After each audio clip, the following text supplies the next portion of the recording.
11:20 p.m. when we do an interview. Success for me would be okay. So it wasn't really like a deep blackout. So probably I'm getting older or something. I'm not. Of course, it's not only pleasure, lots of work as well. I can deal with this stress and pressure pretty. Like I would say, first would be of course my wife.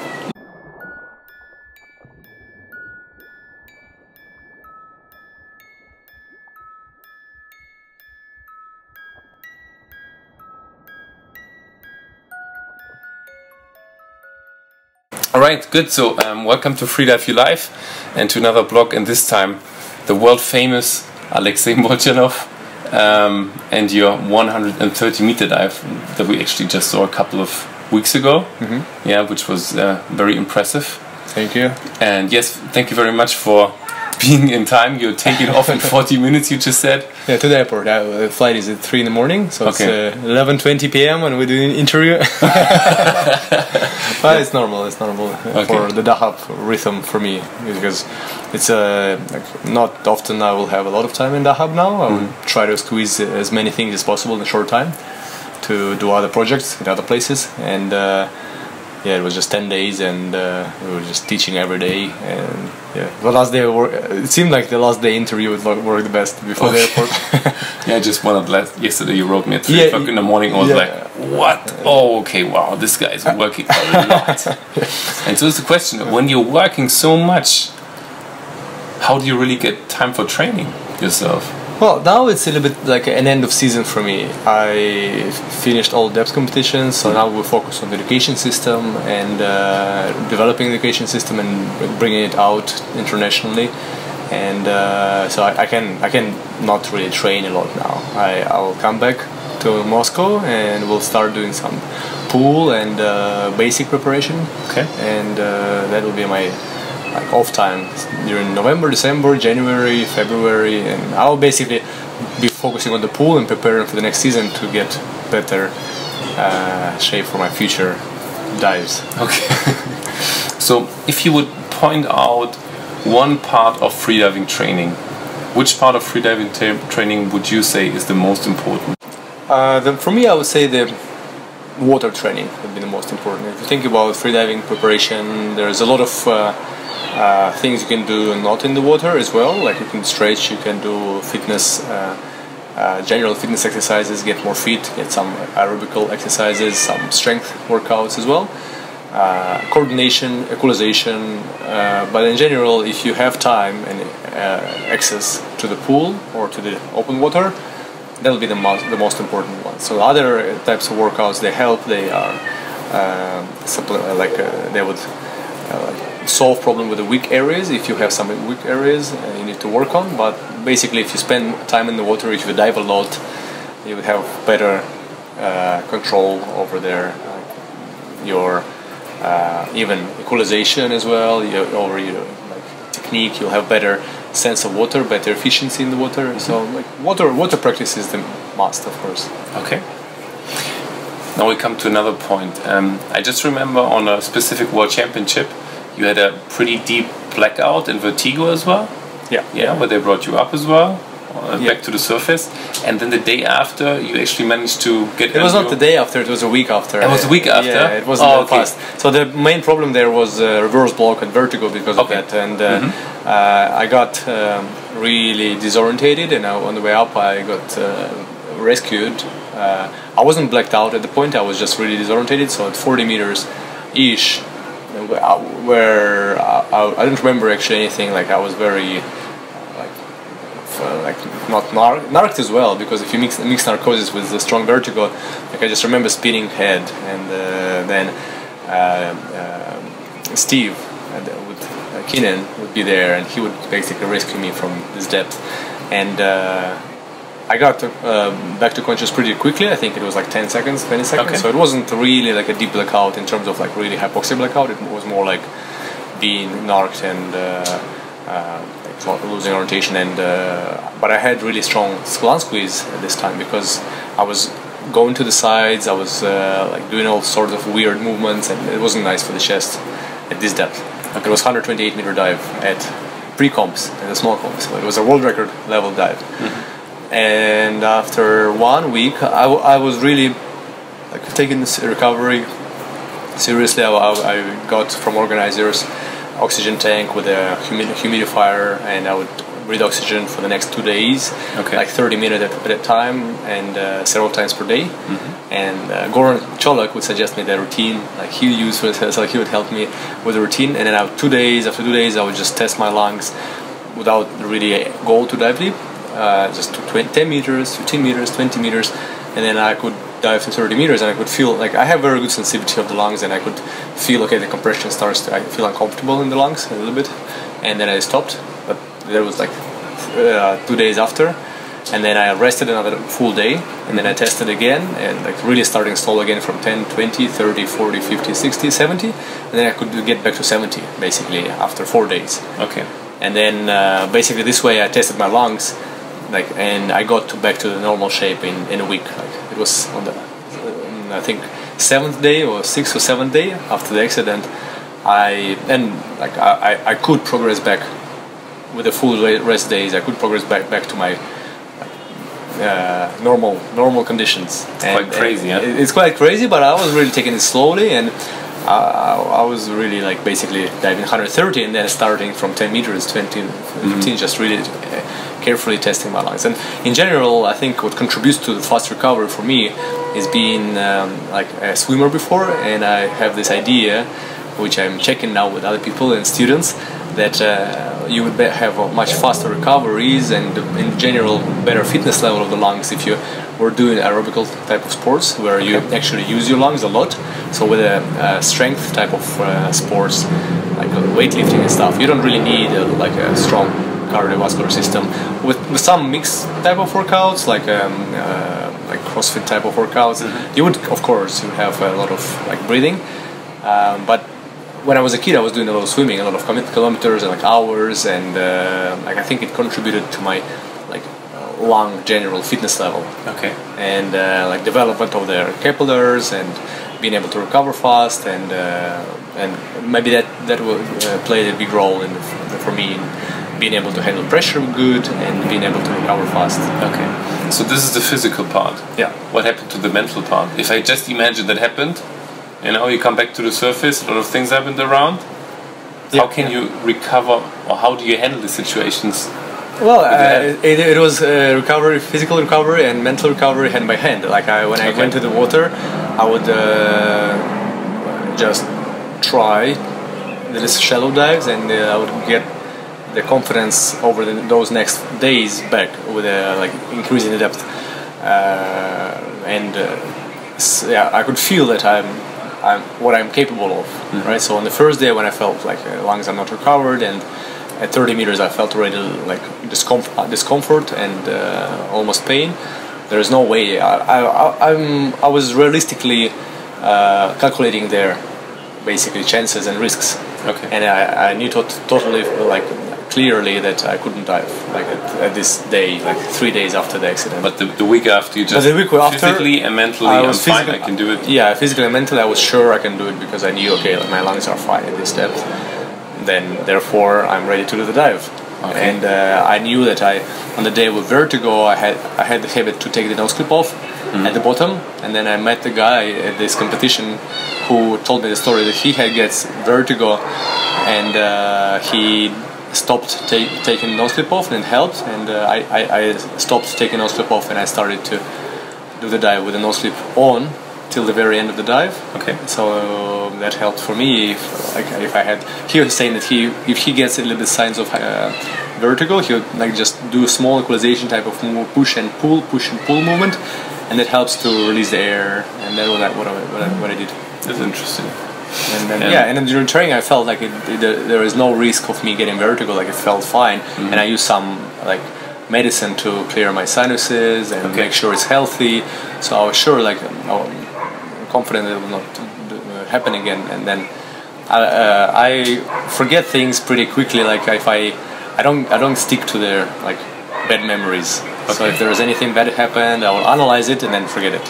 How do you handle moments of fear? Because I'm pretty sure the deeper you go, you come to specific limits for yourself. Do you experience fear there? And if so, how do you handle these situations? No, I don't experience fear at depth, and I don't experience it because I progress to this depth slowly, and I know I develop the trust into my body and into my capabilities. So it's not like I'm gambling and diving deeper. Like if I can do it or not, I cannot do it. I'm progressing to this depth, and it's like this progress in training. It builds up the confidence that I can do it. So if I'm surfacing clean and sharp from 120, I can do 123 a couple of days later or next day, and I just have this trust into my body's ability. Okay. So that's it. Like I trust my body's ability and my mental abilities to stay focused there, and then I don't think about anything else. I just go down and do my routine things like equalization, and I stay with the rhythm, like the kicks and the equalization rhythm, and that's it. And I don't think about anything which could happen. It's like being basically it's being on autopilot, right? When you practice everything, when you start the dive, it's like getting to autopilot, and you just do the dive, being completely not analyzing anything, right? You just do everything you used to do in training. Okay. And is this situation that you just explained the trust even in your mental capacity? Yeah, of course. So the routine you keep on. The routine, the preparation. So you would have a physical preparation for your competitions, where you would do the trainings, do other type of preparation like stretching and fitness activities, and for mental part you would have your routine to prepare for the dive, where you do this I would do the attention to concentration routine, where I would distribute my attention over the vision field, and then I would control the vision field, but I wouldn't spend much, I wouldn't really analyze objects, and I could move my attention to the body and meditate even better, like follow the breathing rhythm without controlling the breathing rhythm, and just enjoy the rhythm, and then that'll bring my metabolic rate very low, and then I'll start the dive, and then this is a routine I do all the time, and then it's just I have precise routine which I follow during the deep dives preparation, and then if the preparation is correct, then the deep dive is also very controllable, very known, and nothing new appears usually there. If there's anything unusual, like maybe thermoclines or some and you can feel that your speed is not the same, maybe there are some currents, then you take corrections, you do corrections, you can do shallower dives in training, but basically the deeper dives in competition, that's also your ability to plan precisely what's going to happen on the day of the dive. If there is any risks of the weather, you will correct it, so okay, if there is some moves of water, you announce shallower to be confident. So there's a lot of planning into the being able to announce well, and that's something you get with experience. Basically, that's experience. So when you know your body, how you react to stress, and what you can expect from the ocean, basically in different locations. So what you can expect in Blue Hole in Bahamas, what you can expect in Mediterranean in competitions, like the waves, etc., etc. So it's a lot of it's also tactical part. Okay, but it's about what you're expecting from the dive itself. How do you handle the expectations from others, maybe? Just imagine you go to Vertical Blue, you go to a World Championship, and the people kind of expect something new from Alexey, yeah? Dive the next world record or compete with somebody else. How do you handle the external expectations on you? Well, I can think about it before the dive, like days before the dive, during the training. It's in the air. You can feel these expectations, but half an hour before my dive, I would just start my routines, dress up, go to the rope, warm up, and I would put my mind. I would make it busy with the breathing and following the routines, so I wouldn't really care or notice any of this. Okay, but this is half hour before. What happens to the hours before? Hours before, I would just live my life. I would be talking to people, having fun, and just taking it easy. I I was competing so many years now, so I don't really care about this competition stress and stuff. It's like when you start freediving, maybe it's very like it keeps you very like tense, and it's exciting like to be in the competition, big competition. But it's something also you get used to with time. So I'm getting older or something. I'm not getting older, but I had so many competitions already, so just I can deal with this stress and pressure pretty like in the way that I don't really care about that. It's like it's part of my lifestyle, and saying it maybe in other words, it's like I like this type of like I really like diving. So in general, like I like everything associated with diving. So this is like competition, this atmosphere, all these people around. Some people are nervous, and I just like this general atmosphere. So I enjoy. It's like a game, right? I enjoy this game. Okay, you see it as a game and not really as a competition, then? Yeah, of course. It's a game. If you lose there, nothing bad happens, right? It's if you don't do dive, it doesn't really change anything. Okay, so I think a lot of people would say that you're very successful in what you do. How do you see it? Are you successful for yourself? Well, I'm always having like plans and ideas how to keep improving. So I'm successful. I think it works well for me for deep diving with monofin and free-immersion now. I'm satisfied with the no fins, so there is always some ways to keep progressing, and that's where I think it's my focus now, like to get stronger in disciplines like I had no time before, or just I didn't train enough to become like strong enough in no fins. So like this keeps me motivated. Pull disciplines, so I don't pay much attention to pull disciplines, so I think like I really got back in the pull disciplines, don't really have time to perform well. I want to, but it doesn't work with the depth, with the trips I have. Sometimes before the like this year before the World Championships, I had just like 3 weeks, or not even less than 1 month to prepare for like pull World Championship in Lignano, in Bahamas, and it was fun to do 1650s, so in the end I decided to do 1650s, and I got bronze medal with the 10 minutes 15 or something seconds. So that was really fun.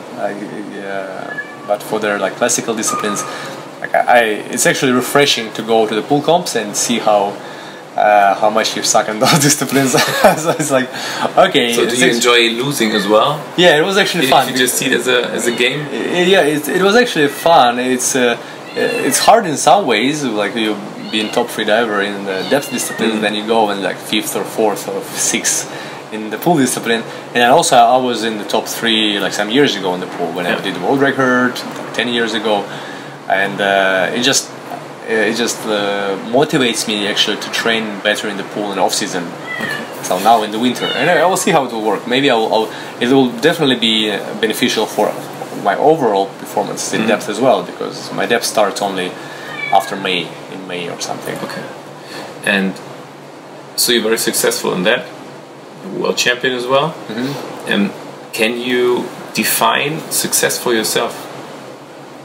Well, success, yeah, this is a small victories, like this is competition, etc. So I think in general success for me would be well, we can talk about some small goals, like I would be very happy to keep developing and promoting and my mom's training system and education system. So that's my goal now, and I think I'm like really happy and proud that we are pushing this project and moving it internationally. So that's I think it's pretty great. So like the competitive part is like something which is I would consider a small like victories. Equipment side is also something like which I love to do. But it's equipment. It's not as important as education system and training system, which builds the community. So I think that now I would be really happy for like 5-10 years.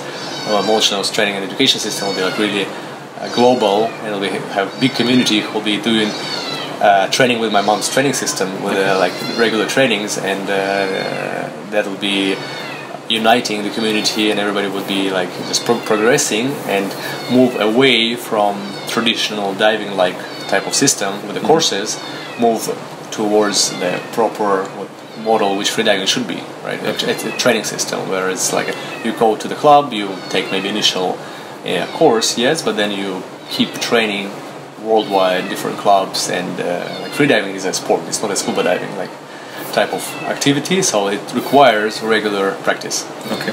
Because it's like mastering your skills, becoming more like resistant to hypoxia, hypercapnia, so it requires regular practice. So that's the thing, that's a big project that we have, and that will change the landscape of freediving for sure. Okay, and that's your goal as well, a personal goal. Yeah, it's a personal. Yeah. Okay. Because I can say that my life is in general is very closely connected to freediving. I think because I was swimming and diving in the sea since I was a kid, so it's like it's all I like to do a lot. I love to do a lot, and at some point I had a choice if I would continue my like education.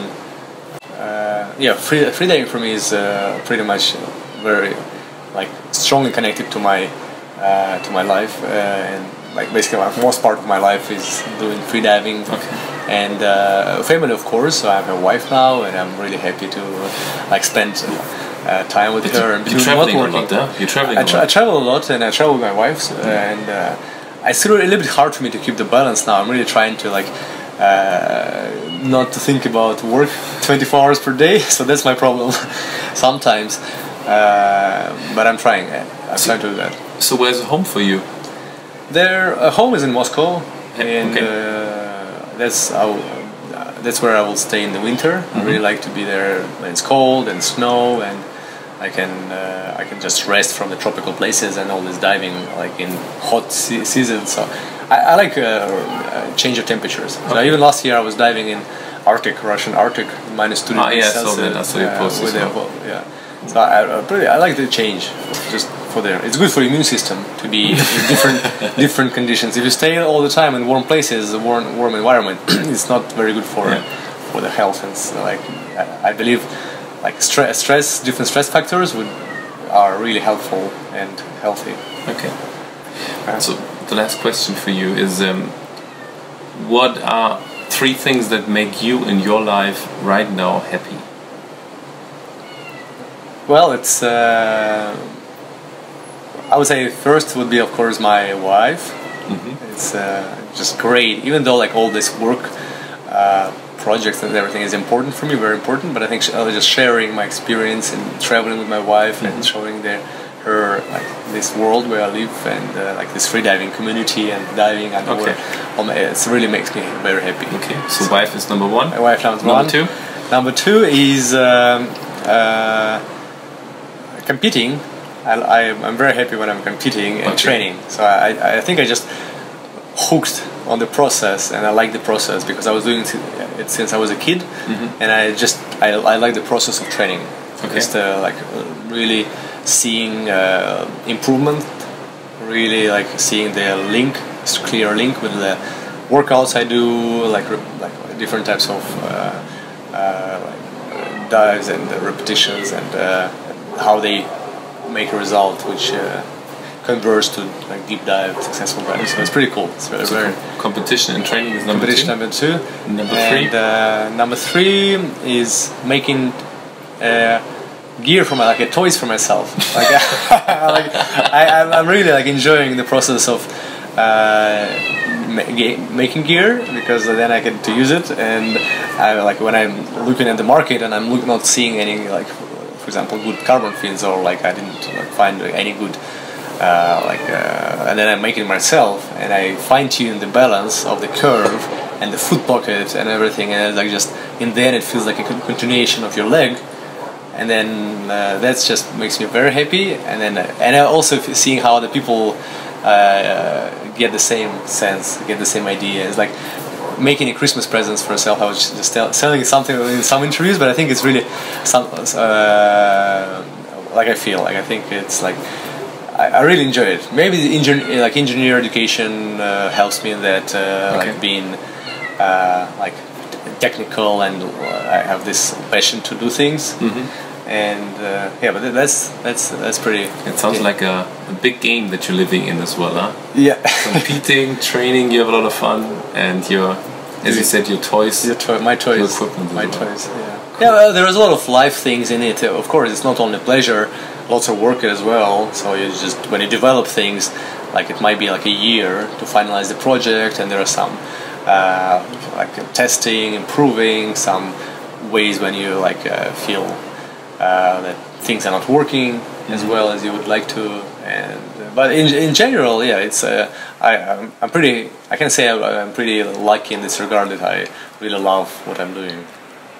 I would say I can even see that that you're living your passion and you do what you love to do. Thank you. Thank you. Good. So thank you very much. You're welcome. And especially for the time that you. No problem. That you just No took for the problem. interview. Yeah, I'm fully packed, so I can just go take the bags and jump. Okay. Then thank you very much. Thank you. Thank you. And that's it so far. Okay. Over and out. Cool.